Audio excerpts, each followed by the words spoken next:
So, So. jetzt geht's los. Jetzt wird's bunt. Ja.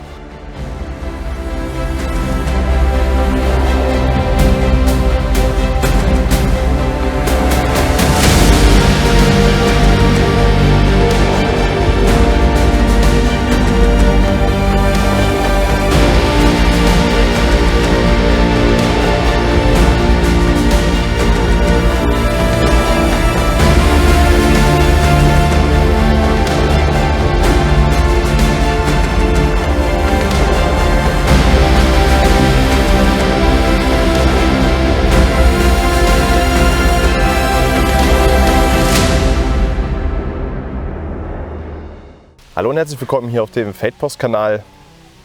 Heute mal was Neues bei uns, von uns, über uns, durch uns Ja. und für euch. Genau, wir wollten euch einmal die Uniformevolution von jetzt in dem Fall etwa 1905 bis 1918 zeigen. Das hier ist der erste Teil und zwar der bunte Rock. Sprich die umgangssprachlich unter Sammlern M95 Uniform. Mit allem, was dazugehört, ein Drum und Dran. In dem Fall hier für das Infanterieregiment Nummer 76, also das zweite Hanseatische, war es 1905 schon Hamburg? Ja. Ja, ne? Ja. 1904 zum Kaisermanöver haben die hanseatischen Regimenter ihren Namen bekommen. Ah ja, genau. Dann ist es da schon das Hanseatische Infanterieregiment Nummer 76, das Hamburg. Durcheinander. Ja, Ja. Hamburg. So, genau. Wichtig hierbei ist jetzt zu erwähnen, dass die Uniform, wie ich sie hier trage, zuerst eingeführt in den 1840er Jahren. Da kam die dann bei der preußischen Armee das erste Mal zum Einsatz, also so in etwa in der Form, wurde dann zwischen 1871 und 1895 noch diverse Male leicht abgeändert, aber wir fokussieren uns überwiegend auf das Modell 1895, wie ich es hier trage. Man kann hier schon mal anfangen, allgemein bei der Uniform beim Kragen. Also der Kragen war bei der Einführung der Uniform noch zweiteilig, das heißt, der war vom Grundtuch her blau und hatte dann hier rote Patten. Der wurde erst später komplett rot. Ich möchte meinen 1868. Und sonst war die Uniform in dem Schnitt auch so, wie sie ist. Was bei dieser Uniform besonders auffallend ist, ist hinten der Schoßschlitz, wie wir ihn zum Beispiel auch beim Feldrock mit Klappkragen Modell 1907 oder beim Feldrock nach Landsturmschnitt kennen. Das war hier bei dieser Ausführung damals quasi neu.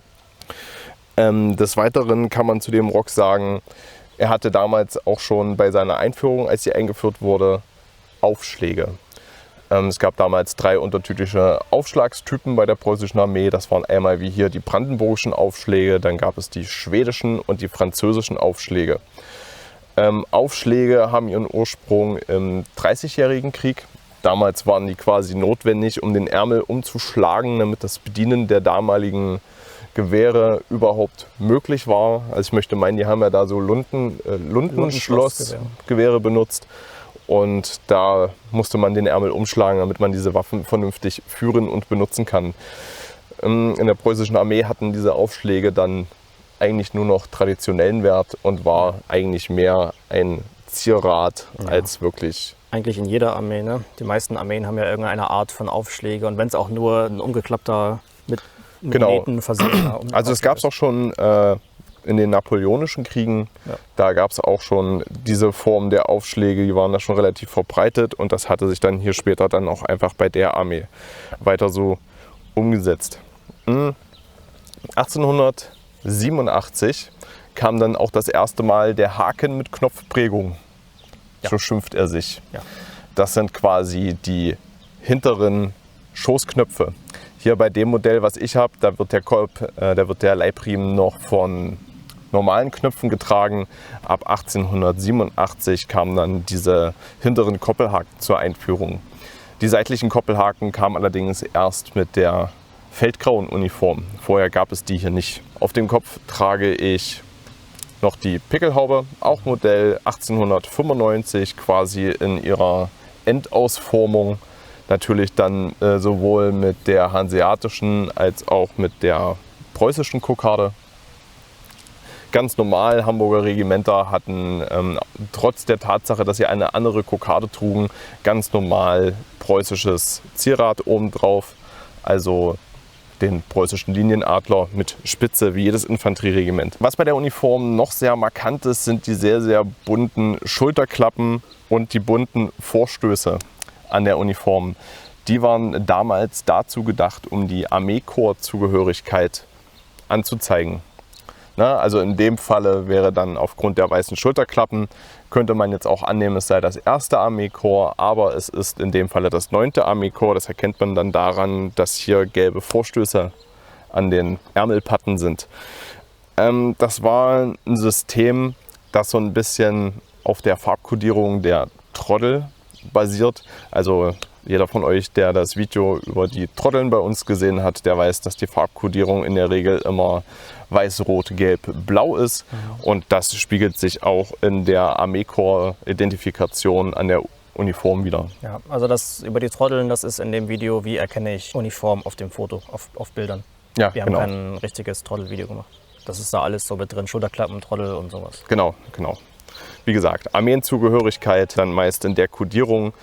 Es war damals leider nicht zu 100% umsetzbar, diese Farbkodierung, denn durch viele Um- und Neustrukturierungen der Regimenter in verschiedene Armeekorps oder Neugründung von Armeekorps oder Neugründung oder Umstrukturierung von Regimentern kam es dann oft dazu, dass die Soldaten ihre Uniformen teilweise mehrmals wechseln mussten. Es gab diverse Regimenter, die waren dann erst im Armeekorps XY, wurden dann ins nächste Armeekorps versetzt, haben dementsprechend ihre Uniform angepasst, wurden dann wieder zurück umstrukturiert und haben dann angefangen, den ganzen Klimbim wieder umzunähen.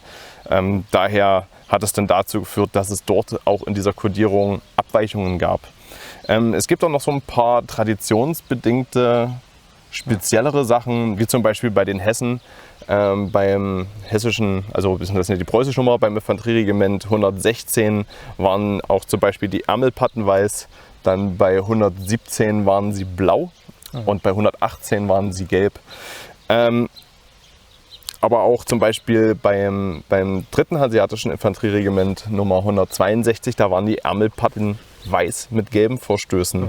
Warum die da jetzt weiß waren, es gibt auch noch ein paar andere Regimenter. Ich möchte auch meinen, auch ein hannoveranisches Regiment hat da auch weiße Ärmelpatten. Warum das so ist, das kann ich nicht so genau sagen. Ich habe mir aber auch sagen lassen, dass das heutzutage nicht mehr zu 100% rekapitulierbar ist, warum, wie und wo da jetzt bestimmte Patten andersfarbig waren. Dafür wurde einfach zu viel hin und her geschoben und dann später im Zweiten Weltkrieg auch zu viel Material zur Recherche vernichtet. Ja. Dann kommen wir mal zum nächsten Punkt, das ist dann die Hose. Ich trage hier noch die schwarze Tuchhose. Man muss jetzt hier dazu sagen, dass diese klassische weiße Hose, wie man sie kennt, die wurde relativ früh schon abgeschafft. Und zwar schon 1871 bis 1914 war das so, dass diese traditionelle weiße Hose nur noch zu besonderen Anlässen getragen wurde, weil sie war zum einen gefechts- und manöveruntauglich. Und so hat man dann die sogenannte Grauleinenhose eingeführt. Das ist die Hose, die dann später auch zur Drillichhose werden sollte. Und das war dann quasi die Hose, die im Sommer getragen wurde. Also es gab eine bestimmte Zeit, da wurden dann, wie gesagt, die schwarzen Hosen im Winter getragen, grob gesagt, und die weißen Hosen im Sommer. Nur halt eben dann ab 1871 bis 1914 war das die weiße Drillichhose oder Grauleinentuchhose, wie auch immer man sie dann schimpfen möchte. Also wie bei der Marine. Im Winter blau und im Sommer weiß. Genau, das war der Grundgedanke dahinter. Ja. Stiefel muss man nicht allzu viel dazu sagen. Das ist dasselbe Stiefelmodell, wie es im Ersten Weltkrieg auch verwendet wurde. Ja. Wurde 1866 eingeführt und seitdem eigentlich so auch sehr, sehr lange unverändert weitergetragen. Ja. Zum Leidwesen der Soldaten, die damit durch die Walla Pampa rennen mussten. Ja. Kommen wir nun zum Koppelzeug und was sich alles dran befindet. Hier kann man jetzt sagen, dass bereits 1887 ein neuer Brotbeutel in der preußischen Armee eingeführt wurde. Und das war der Brotbeutel aus dem rotbraunen Stoff, den wir alle kennen, der hatte damals diese Lederlasche noch nicht, wie sie heute bei allen Repros dran ist oder dann später halt auch nachgefertigt wurde. Diese Lederlasche kam dann erst mit der Einführung der 1893er Feldflasche. Und diese Feldflasche war ein absolutes Novum zu dieser Zeit, weil sie bestand einfach nicht mehr aus Glas mit Lederbezug, sondern sie war aus Aluminium mit Stoffbezug. Das ist natürlich damals der Renner gewesen, weil Aluminium ist nicht so anfällig, sie ist deutlich leichter, hatte bei ihrer Einführung, wie gesagt, noch einen Korkverschluss, so wie es dann später bei der Modell 15 Feldflasche auch wieder gängig war. Also die Modelle sehen sich auch tatsächlich sehr, sehr ähnlich. Und genau, die hatte ein Fassungsvermögen von 0,75 Litern. Ja, wurde dann später nochmal angepasst, wurde dann vergrößert auf 0,8 Liter. Das müsste 1904 gewesen sein. Und dann schlussendlich kam dann 1907 die Feldflasche, wie sie auch zu Beginn des Ersten Weltkriegs benutzt wurde. Das war dann die aus Aluminium mit Schraubverschluss. Auch nochmal interessant, ganz kurz zum Brotbeutel. Warum wurde der gelbe Brotbeutel eigentlich eingeführt? Der wurde eingeführt, weil man vorher noch einen weißen Leinenbrotbeutel hatte. Und dieser braune Brotbeutel war dann quasi so der erste Schritt in Richtung Abtarnen der Ausrüstung.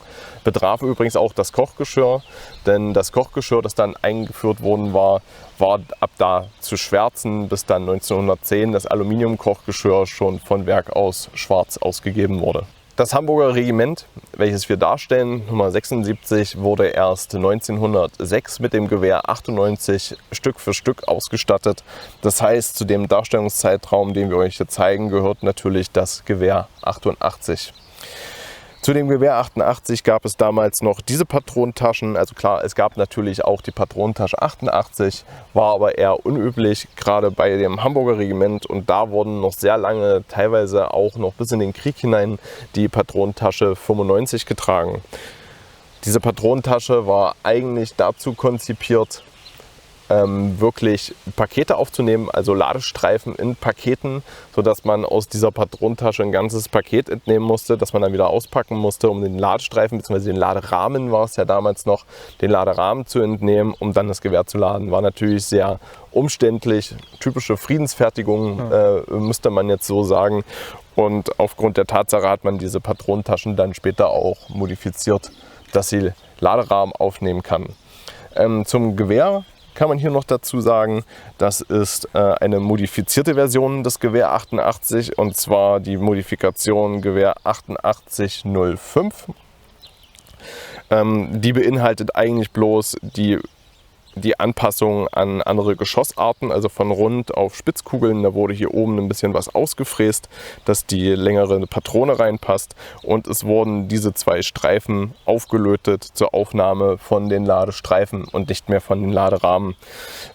Interessanterweise, bevor das kam und man noch mit Laderahmen geladen hat, wurde der komplette Laderahmen zum Schießen im Gewehr gelassen. Das heißt, wenn das Gewehr leer geschossen war und man hat dann repetiert, dann hatte man so ein sehr charakteristisches Pling, wie beim M1 Garand. Ja. Und das ist ziemlich cool. Genau. Das ist halt eben so ein Gewehr, halt eben schon in diversen Modifikationen. Wurde damals exportiert in die Türkei, kam jetzt wieder zurück und jetzt schimmelt das bei mir rum. So ist es, ja, Gewehr da 88. Ja viele Exportversionen davon. Genau. Dazugehörig ist dann das Seitengewehr 71. Das war damals bei seiner Einführung mehr oder weniger das erste Einheitsseitengewehr, sage ich jetzt mal so, also in bestimmten Rahmen.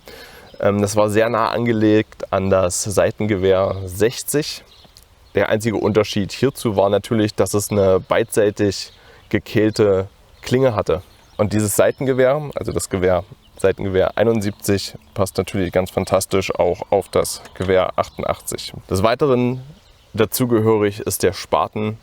Es ist in meinem Fall schon ein etwas späteres Modell. Schöner wäre natürlich gewesen, wenn man den 74er Spaten gehabt hatte mit den Halteringen.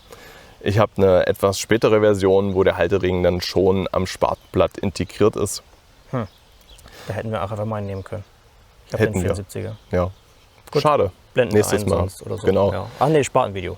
Spatenvideo kommt. Spatenvideo.